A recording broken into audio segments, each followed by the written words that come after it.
sama mengatakan, pujilah aku Tuhan. Pujilah aku Tuhan. Cobalah aku Tuhan. Selidiki batinku dan hatiku.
mau memuji Engkau lebih dahsyat lagi.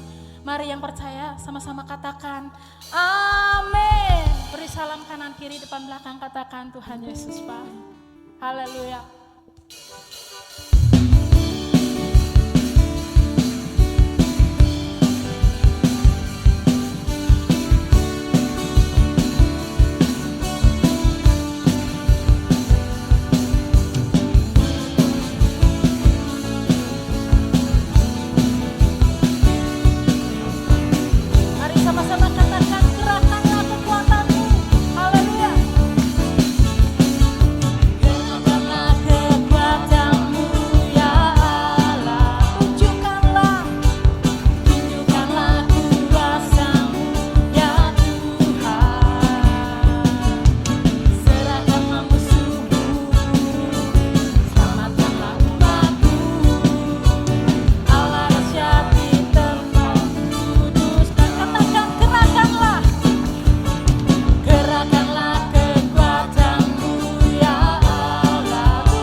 Kau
sama-sama katakan. Dalam kehadiranmu ku serahkan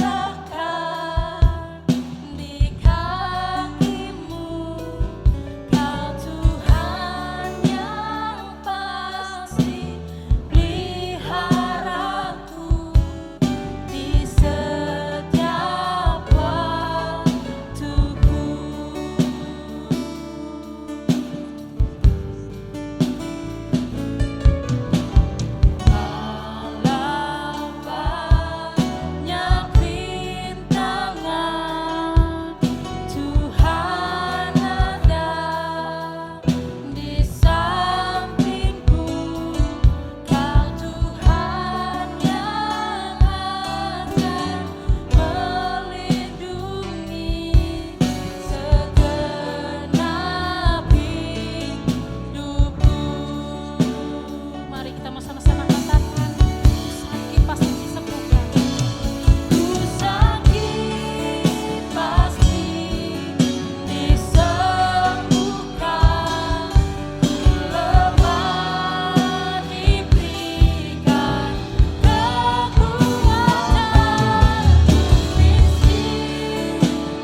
pernyataan kami di hadapan-Mu Tuhan. Ketika kami lemah Tuhan memberikan kekuatan. Ketika kami miskin Tuhan memberikan kami, bahkan memperkayakan kami dengan kemurahan dan kelimpahan hati-Mu.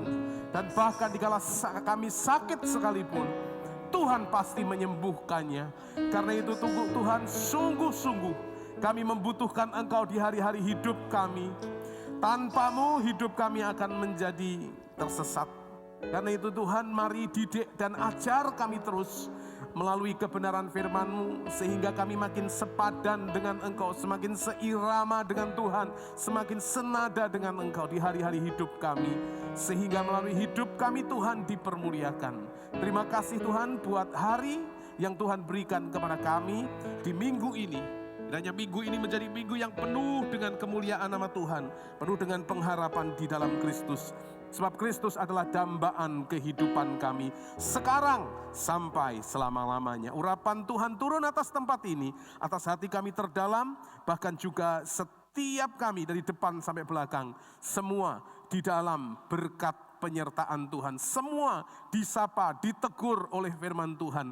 Sehingga kami tinggalkan tempat ini, pulang tidak sebagaimana kami datang. Kami pulang dengan berkat ilahi yang surga sudah janjikan, surga siapkan bagi kami semuanya. Segala kemuliaan bagi Tuhan di tempat yang maha tinggi. Dalam Yesus Kristus kami berdoa. Yang siap mendengar firman Tuhan katakan bersama-sama, amin. Berikan kemuliaan sekali lagi bagi Allah kita. Haleluya. Dalam hadirat Tuhan, silakan saudara duduk, menikmati akan kasih kemurahan Tuhan. Terima kasih buat tim worship yang sudah membawa kita masuk dalam kasih dan hadirat Tuhan yang indah sekali. Baik, kita akan belajar firman Tuhan kesempatan hari ini. Saudara, kita tetap strong, tetap kuat di dalam segala keadaan, dalam segala kondisi. Namun juga saudara juga jangan lengah, tetap kita berhati-hati di musim-musim ini. Memang kita bisa mengerti bahwa kondisi saat sekarang ini ya saudara, yang saya dapat informasi makin lama makin melandai, artinya kasus-kasus virus ini semakin menurun. Tapi saya mau sampaikan bagi jemaat ya, kita tetap jaga jarak, kita tetap ikuti aturan yang ada, sehingga kita tidak sampai terjebak di bagian itu saudara sekalian ya. Karena saya sudah diundang beberapa tempat ya, di Jogja Mall misalnya sudah mengundang untuk saya menyampaikan firman Tuhan dalam persekutuan karyawan, dan ada kumpul kira-kira hampir 20 orang yang Kristen, yang agama lain juga berkumpul sendiri. Saya menyampaikan firman Tuhan di sana, dan saya juga melihat di depan mall itu sudah hari Minggu tadi pagi sudah banyak yang berkumpul, walaupun kumpulannya adalah kumpulan senam mereka. Tetapi dari situ kita bisa melihat bahwa kasus semakin landai saudara, tetapi saya mau sampaikan kita tetap menjaga aturan yang ada. Lebih-lebih lagi saya sudah divaksin 2 kali saudara ya. Jadi kita percaya kalau pesta itu akan berakhir, kalau badai itu pasti akan berlalu. Amin Bapak Ibu. Jadi badai COVID ini pasti berlalu. Karena Tuhan yang sanggup melakukan segala sesuatu. Haleluya. Mari kita belajar dalam kondisi apapun, kita jadilah orang-orang yang kuat di dalam Tuhan. Menjadi orang yang stronger in God. Nah, mari kita lihat akan ciri-ciri orang yang kuat di dalam Tuhan. Baik. Nah, saudara, mari kita belajar, atau saudara boleh catat judulnya, yaitu ciri orang yang kuat di dalam Tuhan. Saya akan mengajak saudara untuk membaca satu nats Mazmur pasal yang ke-11 pada ayat yang ke-12. Maaf, Mazmur pasal yang ke-11 di ayat yang ke-3. Mari perhatikan baik-baik Bapak Ibu Saudara. Saudara silahkan buka tabnya masing-masing, atau saudara buka gadgetnya masing-masing.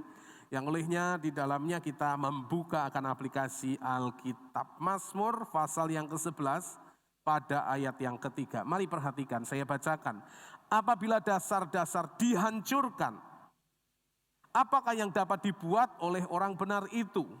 Sekali lagi, apabila dasar-dasar dihancurkan, apakah yang dapat dibuat oleh orang benar itu? Saudara sekalian, penting di sini dari pemazmur ini dikatakan bahwa apabila dasar-dasarnya dihancurkan, maka artinya tidak ada yang bisa dilakukan oleh siapapun. Nah, dasar itu kemudian menjadi isu yang penting bagi kita untuk kita pelajari pada petang hari ini. Karena segala sesuatu itu penting sekali kalau punya dasarnya, gitu ya. Sebuah bangunan selalu saya berkata, selalu ditinjau ulang pondasinya apabila akan dinaikkan lagi ke lantai 2, 3 dan berikutnya, saudara. Nah, saudara mesti ingat itu. Dan kemudian juga saudara kalau kita belajar ya, di dalam kita memakai baju misalnya. Kalau kita kancing bajunya itu salah, satu aja salah, itu akan menyalahkan yang lain gitu. Akan membuat yang lain jadi salah. Nah, saudara kalau yang pakai baju, saya tidak tahu saudara dari bawah atau dari atas kalau mengancingkan baju. Biasanya kalau satu aja salah, kemudian yang lainnya pasti menjadi salah. Nah, itu prinsipnya. Nah, karena itu saudara sekalian, dasarnya itu, awalnya itu yang menjadi bagian yang penting. Di bawah itu menjadi bagian-bagian yang penting dalam hidup ini. Nah, dasar kekristenan kita ini apa ini? Kita belajar bahwa dasar kekristenan harusnya dasarnya Yesus Kristus sebagai batu penjuru. Jangan sampai kita menjadi orang Kristen yang karena kita lahir Kristen dan kemudian kita mesti berbakti di hari Minggu.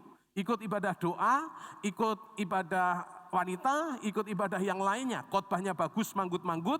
Khotbah tidak bagus, juga manggut-manggut tanpa diminta alias ngantuk, saudara. Nah, seringkali kita hanya sekedar atau mungkin terjebak sampai di area itu. Nah, saya berdoa tidak di antara kita, jangan ada satupun kita kemudian terjebak, kita lupa akan dasar kekristenan.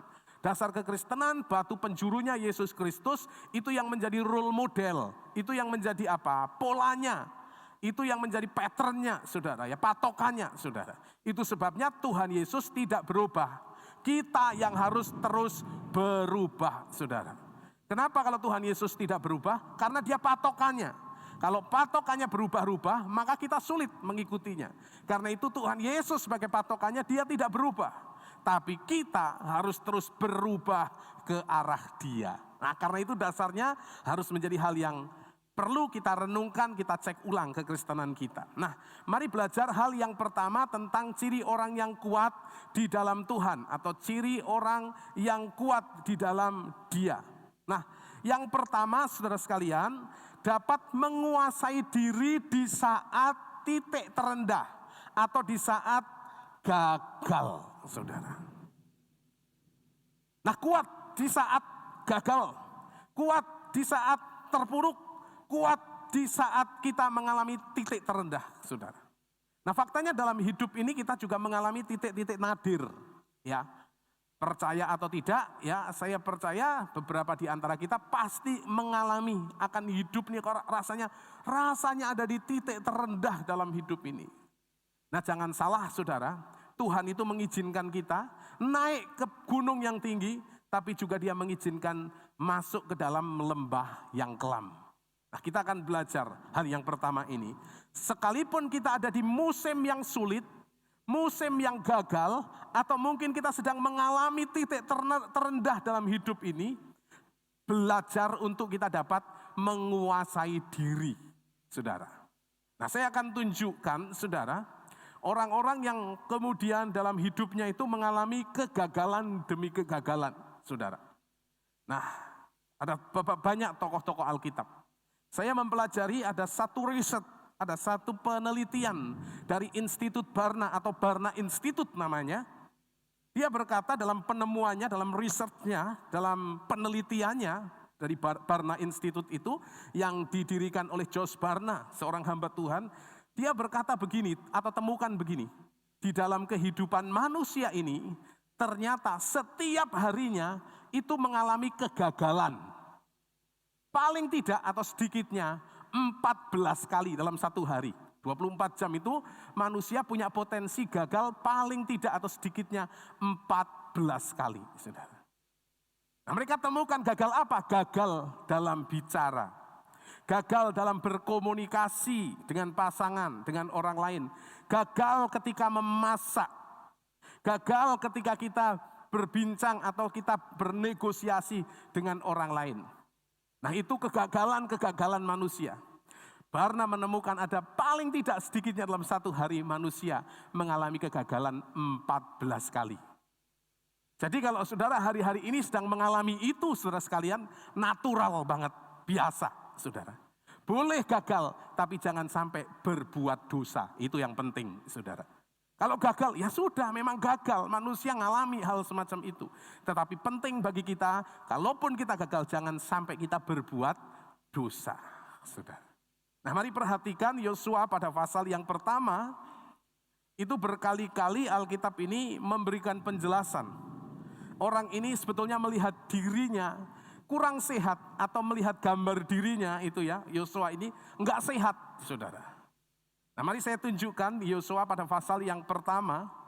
Di situ itu ada 4 kali di Yosua pasal yang pertama saja, kita akan temukan bahwa firman Tuhan itu kepada Yosua yang akan melanjutkan perjalanan memimpin bangsa Israel itu. Ketika Musa hamba Tuhan itu mati, maka dia harus melanjutkan perjalanan memimpin bangsa Israel. Nah, dia sadar bahwa dirinya itu, kalau saudara baca Yosua pasal yang pertama, ketika hamba Tuhan itu Musa hamba Tuhan itu mati, maka Yosua abdinya Musa itu yang dipanggil oleh Tuhan. Musa adalah hambanya Tuhan. Tetapi Yosua bukan hambanya Tuhan loh itu saudara. Tetapi abdinya Musa. Abdi itu dalam bahasa Indonesia, Lembaga Alkitab Indonesia itu baik pakai kata abdi.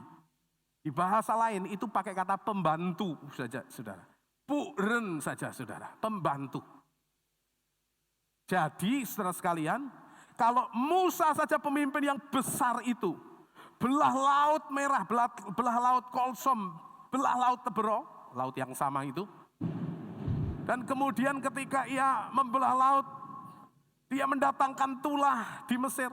Itu saja dibantah sama sekian juta bangsa Israel ini. Ini yang hebat loh Nabi. Yosua melihat dirinya, aduh siapa saya? Sehingga saya dipanggil Tuhan untuk melanjutkan perjalanan besar ini untuk sampai di tanah perjanjian. Karena itu kalau saudara teliti membaca di Yosua pasal yang pertama saja, maka kita akan jumpai kata-kata ini diulang bahkan sampai 4 kali saya temukan saudara. Apa itu kata-katanya? Kata-katanya begini, kuatkan dan teguhkanlah hatimu. Saudara bisa dapati di ayat yang ke-6. Saudara bisa dapati di ayat yang ke-7, ayat yang ke-9 dan ayat yang ke-18. Kalimatnya sama diulang-ulang, kuatkan dan teguhkan hatimu. Artinya dia sebetulnya si anak muda ini, orang muda Yosua ini sebetulnya tidak punya keberanian untuk memimpin bangsa yang besar itu. Maka Tuhan memanggil dia dan berulang-ulang Tuhan berkata, kuatkan dan teguhkanlah hatimu. Dia melihat dirinya, waduh tidak sanggup ini untuk membawa bangsa yang besar ini. Tapi Tuhan meneguhkannya berkali-kali, kuatkan dan teguhkan hatimu. Saudara, ini adalah musim yang saya tahu tidak mudah. Semua mengalami penurunan, saudara. Ya, ada banyak yang mengalami penurunan, termasuk hamba Tuhan, saudara.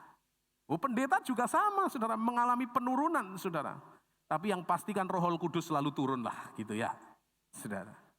Nah biasanya kan kalau dalam 1 tahun ini ya saya, itu bisa pergi gitu ya.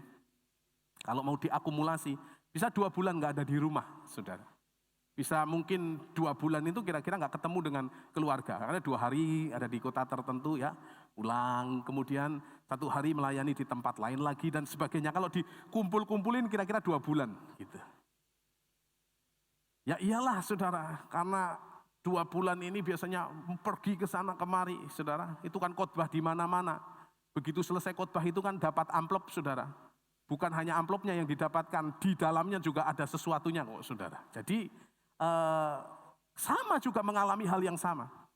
Tapi saya mau tunjukkan kepada kita semuanya ya. Hidup itu tidak melulu tentang duit loh saudara. Saya hari ini ya dicek ya berapa kali ini, 2 kali ini dalam 1 tahun ini. Dicek gula darah saya bagus, tekanan darah saya bagus saudara. Tidak ada kolesterol saudara. Saudara kan mesti tahu ya, beberapa waktu yang lalu itu ya kalau saya khotbah, sering khotbah itu selalu punya masalah. Masalahnya adalah sariawan, radang tenggorokan saudara. Tapi dalam 1 tahun ini saudara, nyaris nggak ngalami yang seperti itu. Nah ingat ya, hidup ini bukan melulu tentang pendapatan. Saudara mesti ingat. Tetapi saudara mesti menikmati dalam hidup ini tentang kesehatan. Saudara, kita bisa nikmati hidup ini. Jadi saudara, jangan melulu berpikir bahwa, wah ini pendapatan turun. Tapi kesehatan saudara akan terjaga. Saya percaya ini adalah waktunya di mana ketika kita sudah mungkin bisa melangkah lagi, lebih baik lagi ke depan, performance kita, gaya kita, maksudnya kehidupan kita harus jauh lebih baik. Lebih-lebih hubungan kita dengan Tuhan harus jauh lebih baik. Mungkin saudara ada ngalami di titik terendah dalam hidup ini. Enggak apa-apa saudara, itu natural. Biasa saja bahwa Yosua juga ngalami hal yang sama. Nah saya mau tunjukkan beberapa ayat penting ini saudara. Mari kita akan lihat di dalam kitab Mazmur pasal yang ke-51 pada ayat yang ke-12. Nah lihat orang yang sedang dalam kegagalan. Nah, bagaimana reaksi orang yang sedang dalam kegagalan? Orang ini bernama Daud, saudara. Nah mari kita baca dan maaf saudara perhatikan saya akan membaca bagi kita semuanya. Mazmur pada pasal yang ke-51 pada ayat yang ke-12. Daud ini sedang mengalami dosa atau sedang melakukan dosa besar. Dalam pengertian dia membunuh seseorang panglimanya yang bernama Uria. Dan bahkan mengambil istrinya daripada Uria itu. Namanya Batseba. Kemudian Nabi Nathan menegurnya. Demikian ketika ia ditegur. Ia berkata, jadikanlah hatiku tahir ya Allah. Dan perbaharuilah batinku dengan roh yang teguh. Janganlah membuang aku dari hadapanmu. Dan janganlah mengambil rohmu yang kudus daripadaku. Saudara perhatikan ayat berikutnya. Bangkitkanlah kembali kepadaku kegirangan. Karena selamat yang daripadamu. Dan lengkapilah aku dengan roh yang rela. Saudara. Ini kerennya Daud saudara. Dia tidak pernah melakukan kesalahan yang sama dalam hidupnya. Oh banyak kesalahannya, banyak sekali. Tapi sebanyak itu dia bangkit dari kesalahannya. Banyak mengalami kegagalan, oh banyak sekali. Tapi sebanyak itu dia bangkit dari kegagalannya, dari titik terendah. Ketika ditegur oleh Nabi Nathan, justru dia berkata, dan dia berkata, kepada Tuhan, dia datang kepada Tuhan, Tuhan janganlah engkau ambil rohmu yang kudus daripadaku. Bangkitkan kembali aku Tuhan kegiranganku. Karena selamat yang datang daripadamu. Janganlah engkau buang aku dari hadapanmu. Janganlah engkau mengambil rohmu yang kudus daripadaku. Ini orang yang punya respon yang baik. Ketika salah ditegur saudara, dia tidak reaktif dan membela diri dengan berbagai alasan. Tetapi dia berkata, Tuhan aku datang kepadamu. Perbaharuilah batinku, hatiku yang rusak ini. Lebih baik aku jatuh di tangan Tuhan daripada aku jatuh di tangan musuh-musuhku. Sebab Tuhan penuh belas kasihan dan kasih sayang. Dan dia juga sadari di ayat yang sama ini atau di pasal yang sama ini. Dia berkata, Tuhan seandainya aku mau membawa korban persembelihan, tidaklah akan berkenan di hadapanmu. Dan dia berkata, korban persembahan yang berkenan kepada Tuhan, katanya dia, adalah hati yang hancur, hati yang remuk. Tuhan tidak akan memandang hina. Nah saudara, ini kesimpulan yang saya mau sampaikan bagi kita semuanya, gagal itu biasa. Yang tidak biasa adalah tinggal dalam kegagalan, saudara. Jangan sampai hidup ini kita tinggal dalam kegagalan, saudara. Sekalipun sudah mungkin terpuruk, saudara, tapi kita belajar untuk tidak tinggal dalam kegagalan. Seperti Daud berkata, bangkitkanlah kembali padaku kegirangan karena selamat yang daripadamu, saudara. Ada banyak mungkin di antara saudara melakukan kesalahan. Tapi ketika firman malam hari ini menegur saudara, bangkit dan berkata kepada Tuhan, Tuhan ampuni saya. Saya mau hidup baru berjalan dengan Tuhan. Kapan? Today, hari ini juga, saudara. Jangan lakukan hal yang sama lagi. Sebab di dalam Tuhan penuh dengan kasih, penuh dengan sayang. Jadi gagal itu biasa. Tetapi tinggal dalam kegagalan itu yang tidak biasa.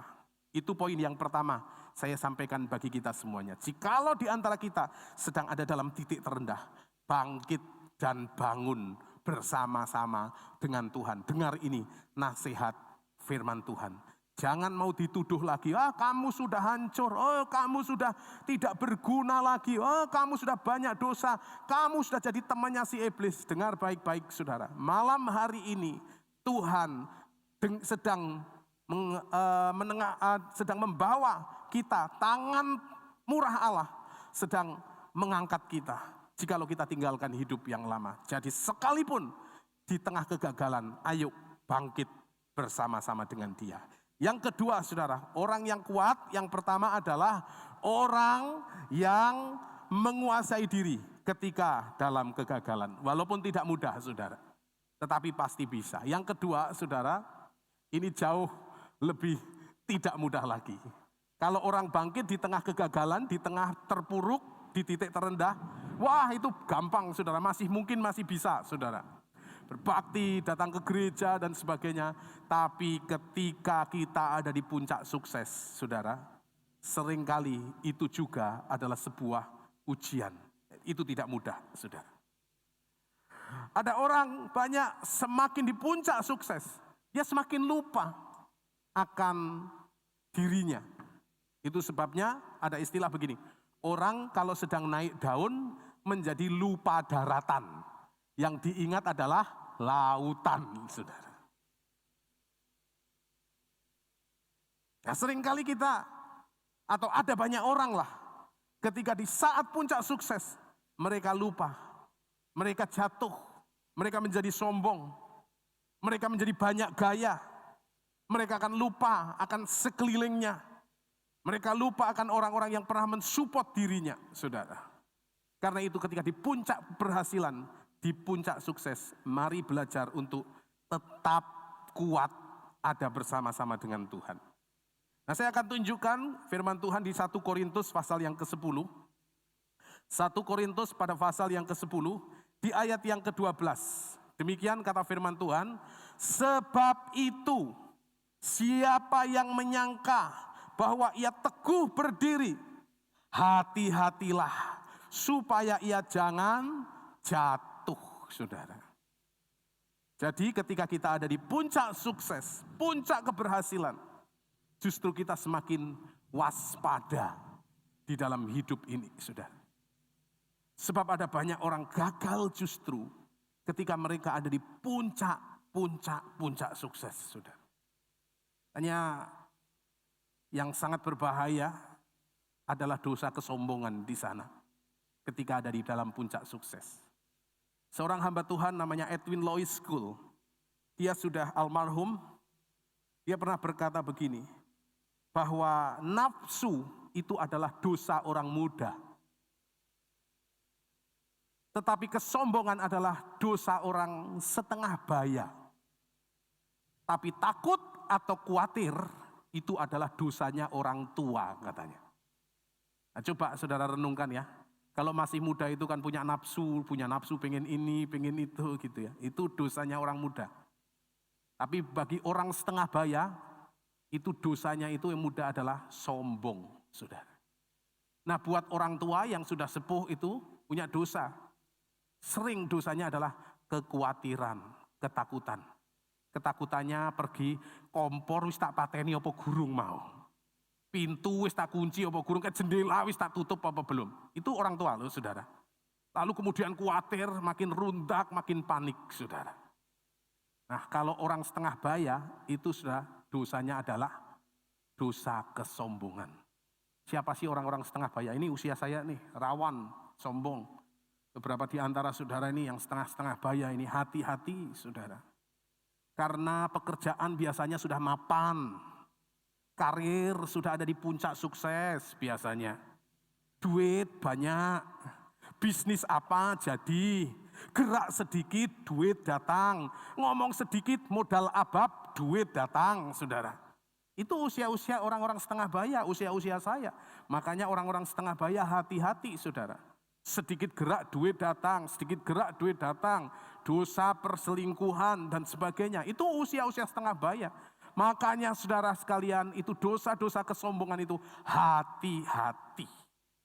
Di mana itu dosa kesombongan? Bukan di titik terendah saudara. Tetapi dosa kesombongan itu ketika kita ada di puncak-puncak sukses saudara. Hati-hati saudara. Makanya pesan firman Tuhan di sana dikatakan di dalam 1 Korintus 10:12, sebab itu siapa yang menyangka dan berkata aku kuat, aku teguh kok. Firman Tuhan ini menasihatkan bagi kita, hati-hatilah supaya ia jangan jatuh saudara. Saya akan tunjukkan orang yang jatuh di dalam Alkitab karena juga dosa ini. Dosa di puncak sukses. Mari perhatikan di dalam 2 Tawarik pasal yang ke-26 pada ayat yang kelima. Saudara, saya tidak akan membaca kesemuanya dalam satu perikop itu, tapi saya akan ambil poinnya, ayat yang kelima dan ayat yang ke-16. Demikian kata firman Tuhan, Usia namanya ya. Raja ini ditabiskan di usia muda, masih belasan tahun, 16 tahun kalau tidak salah itu Alkitab mencatat. Usia ini ditabiskan menjadi raja, memimpin di usia muda. Alkitab berkata, Usia mencari Allah selama hidup Zakaria. Siapa Zakaria? Imam yang mengajarnya supaya takut akan Allah. Dan selama ia mencari Tuhan, Allah membuat segala usahanya berhasil. Selama ia dimentor, selama ia dididik oleh Imam Zakaria, selama ia dididik untuk takut akan Allah, mengejar hadirat Tuhan, selama ia dididik mencari Tuhan, Alkitab mencatat Allah membuat segala sesuatunya atau segala usahanya berhasil. Lihat ayat berikutnya adalah ayat yang ke-16. Setelah ia menjadi apa saudara? Kuat di titik tertinggi saudara. Alkitab berkata ia menjadi tinggi hati. Sehingga ia melakukan hal yang merusak. Ia berubah setia kepada Tuhan Allahnya. Dan memasuki bait Tuhan untuk membakar ukupan di atas mezbah bakaran ukupan. Dan sampai kemudian ditegur oleh imam-imam yang bertugas. Karena membakar korban bakaran atau membakar ukupan itu bukan tugas raja. Tetapi tugasnya pendeta, kira-kira tugasnya imam begitu sudah. Tetapi dia justru lancang dan membakar ukupan di rumah Tuhan. Kapan itu terjadi? Ketika ia tinggi hati. Ketika ia menjadi kuat. Apa akibat dari orang yang kemudian tinggi hati? Baca ayat-ayat selanjutnya, itu Usia, kemudian dikutuk, dan kemudian dia muncul dari tubuhnya adalah kulit bersisik-sisik putih namanya lepra atau kusta, saudara. Alkitab mencatat Usia ini sampai hari matinya diasingkan. Karena orang yang kena sakit kusta tidak bersentuhan, bersinggungan dengan banyak orang. Seorang raja kemudian diasingkan. Alkitab mencatat sampai hari matinya. Kapan hal itu terjadi? Ketika ia jadi kuat dan kemudian tinggi hati. Maka dia melakukan hal yang merusak. Kalau saudara suka sejarah musik, pasti tidak asing ini. grup musik namanya The Beatles. Siapa apa itu vokalisnya? John Lennon. Ya, usia-usia saya tahu lah saudara, atau ke sana. Tapi kalau usia Yos, Eva, itu Korea, drama Korea mungkin saudara ya. Tapi kalau The Beatles saudara, wah itu salah satu musisi keren banget itu di zamannya. Dan vokalisnya itu John Lennon itu saudara, ya sempat ngomong kayak begini kalau baca sejarahnya. Bahwa aku lebih terkenal daripada Yesus katanya. Kurang dari 2 minggu, itu fans beratnya dia justru yang membunuh dia. Bukan rivalnya, bukan musuhnya, tapi justru fansnya dia yang membunuh John Lennon, saudara. Saudara tahu itu ketika dia ada di puncak-puncak sukses. Dan dia berkata, Tuhan aja, Yesus aja udah kalah terkenalnya sama saya katanya. Saya mau ingatkan kepada kita semuanya. Alkitab itu mencatat kok, kita ini tidak punya kekuatan. Kekuatanmu tak seberapa katanya. Dan di luar aku, kamu tidak bisa berbuat apa-apa. Kata firman Tuhan, hati-hati ketika puncak sukses saudara. Karena itu tidak mudah. Ketika dalam kenyamanan kemapanan, hati-hati saudara. Saya itu dapat telepon dari teman baik saya. Banyak berjuang dengan saya waktu-waktu muda, remaja, waktu di kampung itu saudara. Menikah kemudian dia menjadi salah satu kepala cabang di luar Jawa saudara. Hari ini dalam puncak suksesnya. Tapi di tengah-tengah puncak sukses itu istrinya minta tolong sama saya, Pak tolong telepon Pak suami saya. Kenapa? Karena dia ada di tempat lain, dihubungi sulit, dihubungi sekarang jawabnya besok. Di WA nggak dibaca-baca, padahal online katanya. Akhirnya saya beranikan diri terbang ke pulau itu atau ke kota itu. Tahukah saudara, ternyata handphonenya di password saudara. Jadi ya suami atau istri, handphonenya nggak usah kunci-kuncinan, nggak usah password-passwordan lah saudara. Karena itu adalah titik-titik awal orang neko-neko saudara. Nggak usah lah saudara, biar apa adanya. Kalau ada cewek, ada cewek ganggu-ganggu, udah justru malah tunjukin aja. Balas sendirinya ini ada cewek itu. Oh saya lakukan begitu kok saudara. Dasarnya laki-laki itu kadang-kadang nakal saudara. Saya kalau ada orang yang aneh-aneh kayak begitu ya saudara, yang nggak tahu entah cewek apa cowok, nomor asing. Kalau yang aneh-aneh saya bilang nih balesan, ini ada orang yang aneh-aneh kayak begini. Nah itu kan jadi aman saudara. Gini-gini diliriin cewek kok saudara. Oh saudara kan nggak percaya loh saudara. Tapi saya ini mau belajar loh, terbuka saudara. Nggak ada password-password, bahkan anak-anak sekretariat udah ngerti semua. Kalaupun di password itu kan karena anak kecil buat main-main saudara. Nah, passwordnya anak-anak kantor ngerti semua. Itu tanggal lahir anak saya. 110220 gitu saudara. Maka sebab itu saudara, ini suami istri istrinya minta, Pak tolong Pak, satu Anda sebagai sahabat, kedua Anda sebagai pendeta, tolong bantu. Sama, saya WA nggak dijawab-jawab saudara. Padahal dulu kalau WA cepet jawabnya saudara. Nah, masih ada dalam PR yang saya mencoba untuk mendoakan jangan sampai di puncak kehebatannya justru dia jatuh. Karena itu saudara, perlu yang namanya hati-hati. Next slide. Slide berikutnya, demikian saya ambil satu statement. Hati-hati kenyamanan puncak sukses. Catat baik-baik.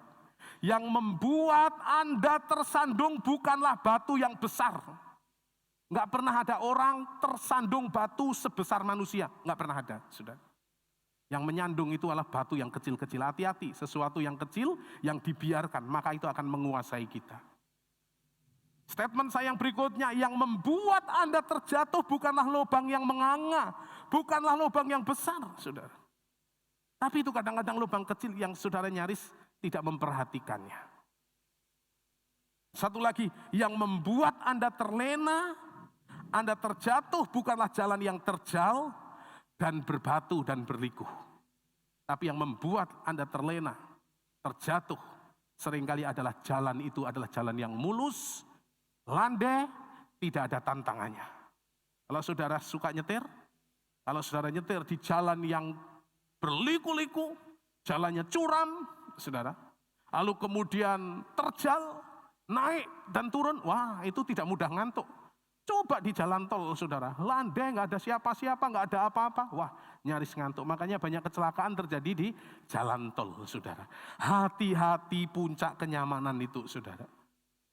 Saya membawa diri dan mengajak kita semuanya. Kita secara gereja kurang apa sih saudara? Jemaat ada saudara, gedung gereja punya sendiri, nggak usah sewa angkat-angkat sound system, nggak perlu saudara.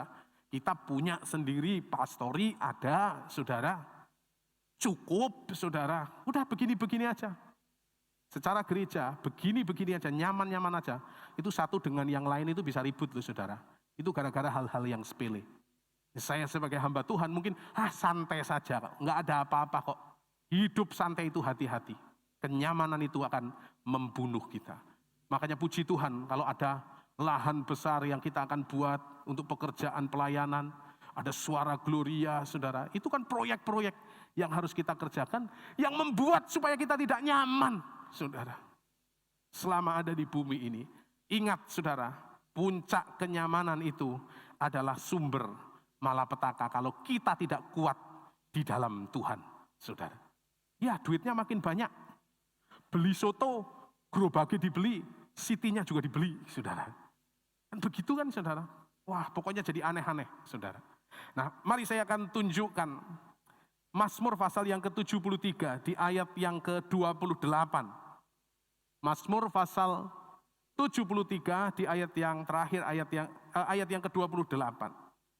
Ini sekalipun dalam keadaan yang dungu, yang tidak mengerti harus berbuat apa-apa, Mazmur ini atau Asaf ini, dia tetap suka dekat dengan Tuhan. Di ayat yang ke-28 dikatakan demikian. Tetapi aku suka dekat pada Allah. Aku menaruh tempat perlindunganku kepada Tuhan Allah supaya dapat menceritakan segala pekerjaannya. Saudara, ini poin yang saya mau sampaikan. Ketika saudara ada di puncak sukses, keberhasilan, ataupun saudara ada di lembah kelam, titik terendah, tetaplah saudara lekat dengan Tuhan. Saudara tetaplah kuat di dalam Dia. Sebab sekalipun kita ada di titik terendah, tetap kita bersyukur kalau Tuhan izinkan ada di sana. Kalau kita lekat dengan Tuhan dan kuat di dalam Dia. Dan kalau kita ada di puncak sukses, kita tidak sembrono, kita tidak aneh-aneh. Saudara, kenapa? Kuat di dalam Tuhan. Ingat semua datang daripada Tuhan. Dan biarlah semuanya juga kembali kepada Tuhan.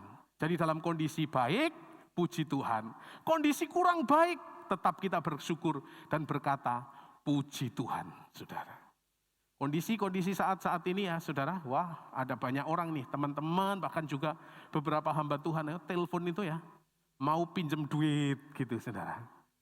Ya, mau pinjem duit Pak, gitu ya, saudara. Ya mungkin di antara saudara juga, nah Pak Fran ini juga teman-temannya ada yang tanya juga. Mau pinjem duit juga saudara, ternyata bukan saya aja, beliau juga ditanyain, wah saudara. Apalagi dia punya Vismuka kan menjual ya saudara ya. Wah pasti ini banyak duitnya saudara. Saya yang begini aja saudara, dipikir banyak duitnya saudara. Ditanya Pak pinjam duitnya. Saya mau katakan bagi kita semuanya ya saudara. Berarti mereka melihat saya hahaha saudara. Hanya saya menempatkan diri di tengah kondisi apapun. Saya tetap akan tunjukkan sukacita saya. Tetap senyum menghiasi wajah saya. Walaupun gigi saya tidak rata saudara. Tetap tersenyum saudara. Dalam kondisi apapun. Ini kata kunci yang saya mau sampaikan bagi kita semuanya. Apa itu kata kuncinya? Kata kuncinya adalah seimbang. Jadilah orang yang seimbang dalam hidup ini. Dalam kondisi kaya, dalam kondisi miskin, dalam kondisi diberkati, ataupun mungkin diizinkan ketika tidak ada berkat. Jadilah orang yang seimbang di dalam Dia. Saya akan tunjukkan satu ayat terakhir dan kita akan selesai dengan ini. Filipi pasal yang keempat ayat yang ke-13. Filipi pasal yang keempat ayat yang ke-13. Mari perhatikan Filipi pada pasal yang keempat di ayat yang ke-13. Yes. Mari saya akan bacakan bagi kita semuanya atau surat Filipi pasal yang keempat di ayat yang ke-13.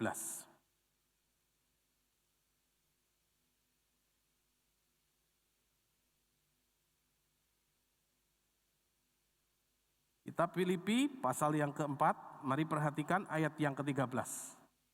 Dikatakan oleh firman Tuhan, segala perkara. Apa itu? Ketika musim ada di titik terendah. Apa itu segala perkara? Ketika kita dalam hidup dalam sedang-sedang saja. Apa itu segala perkara? Ketika kita ada di puncak sukses. Dalam segala perkara dapat kutanggung di dalam Dia yang memberi kekuatan kepadaku.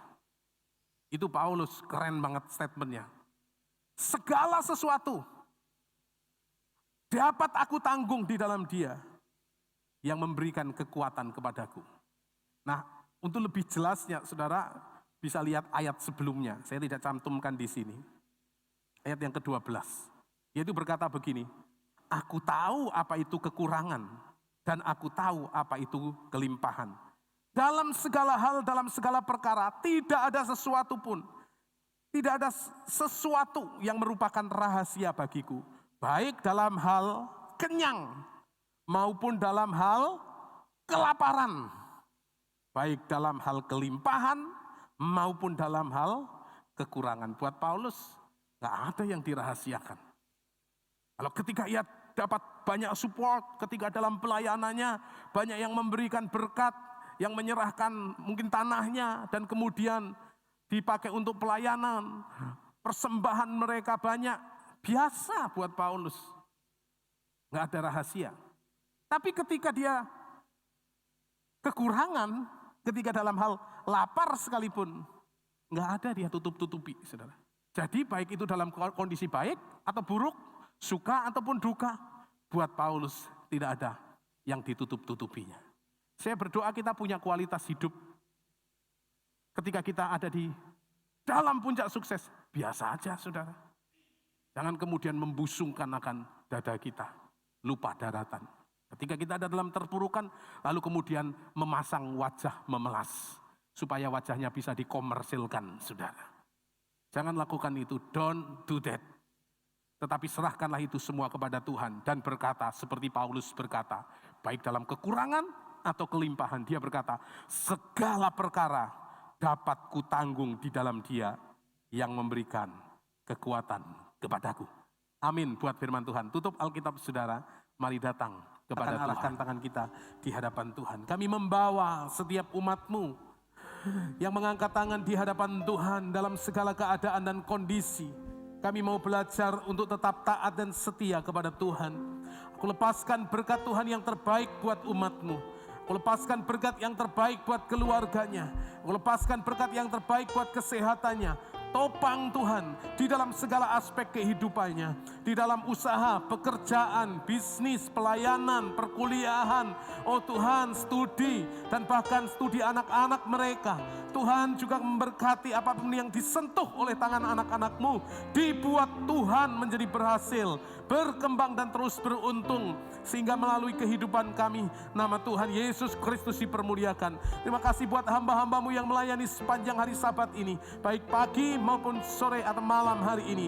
Anugerah-Mu dilimpahkan bagi gereja-Mu. Dan tak lupa juga kami membawa syukur kami, persembahan kami, baik itu persembahan syukur, baik itu persembahan 1/10, baik itu nasar kami, diakonia misi, dan bahkan persembahan operasional. Semua kami bawa, kami persembahkan di hadapan mezbah-Mu, supaya menyemarakkan rumah keagungan-Mu, dan Engkau dipermuliakan dengan harta kami dan persembahan kami. Kami berdoa untuk kota kami berdoa berdoa untuk bangsa kami berdoa untuk pemerintahan yang ada, semua dalam berkat penyertaan Tuhan dan damai sejahtera Allah, bahkan Banjaran Adiwerna, Slawi Tegal dan sekitarnya. Tuhan, kami berdoa di dalam nama Yesus, kota kami adalah kota yang diberkati oleh Tuhan, zona hijau terjadi, bahkan bangsa kami Tuhan, kami menyerahkannya ke dalam tangan Tuhan. Kami menyerahkan gereja GBI Banjaran tetap berdiri dalam panggilan-Mu, dan kami tahu jika Tuhan tidak bersama-sama dengan kami pun tidak mau berjalan. Karena itu Tuhan, kami memastikan bahwa Engkau ada bersama-sama dengan kami dan menuntun, menggembalakan sepanjang kehidupan kami atas gereja Tuhan yang ada GBI Banjaran. Terima kasih Bapa di surga. Kami melepaskan berkat untuk Suara Gloria, sekolah yang kami tangani. Tuhan berkati murid yang ada, guru pengajar, bahkan juga Tuhan, kami menyerahkan ruangan-ruangan yang dipakai, biarlah mempermuliakan nama Tuhan. Kami berdoa untuk lift yang dalam progres, Tuhan yang akan menolong. Semua konstruksinya yang sedang diperbaharui, Tuhan juga yang akan menolong dan memberkatinya. Selesai tepat pada waktunya. Bahkan tanah seluas 420 meter persegi yang Tuhan percayakan kepada kami, kami tahu bahwa Tuhan sedang membawa kami kepada tingkat-tingkat yang berikutnya. Tuhan juga yang akan menolongnya. Semua perlengkapan yang ada, yang akan kami kerjakan peralihannya. Tuhan, kami menyerahkan juga untuk yayasan yang akan kami berdiri, akan kami dirikan, dan bahkan semua pengurus yang ada di dalamnya. Tuhanlah yang memilihnya, supaya kami tidak jatuh salah, tapi semuanya biarlah Tuhan yang menggembalakan dan memimpinnya. Segala kemuliaan hanya bagi Tuhan di tempat yang maha tinggi. Terima kasih Bapa di surga. Sekarang kekasih-kekasih Tuhan, angkat kedua tanganmu tinggi-tinggi dan pulanglah dalam damai sejahtera Allah Bapa yang melampaui segala akal. Cinta dan kasihnya daripada Allah Sang Putra, dan persekutuan penghiburan Allah Rohul Kudus, berkat Abraham, Ishak dan Israel, berkat itu yang disempurnakan di dalam nama Yesus Kristus itu, turun atas sekalian kita semuanya, mulai malam hari ini sampai Maranatha. Tuhan kembali datang menjemput kita dalam kemuliaannya yang besar, bersama-sama dengan orang-orang kudus-Mu. Terima kasih Tuhan, kami alaskan doa dan permohonan ini di dalam dan demi nama Tuhan Yesus Kristus. Semua umat Tuhan yang diberkati Tuhan dan jadi berkat, katakan bersama-sama, amin, amin. Kemuliaan bagi Tuhan, haleluya. Tuhan memberkati.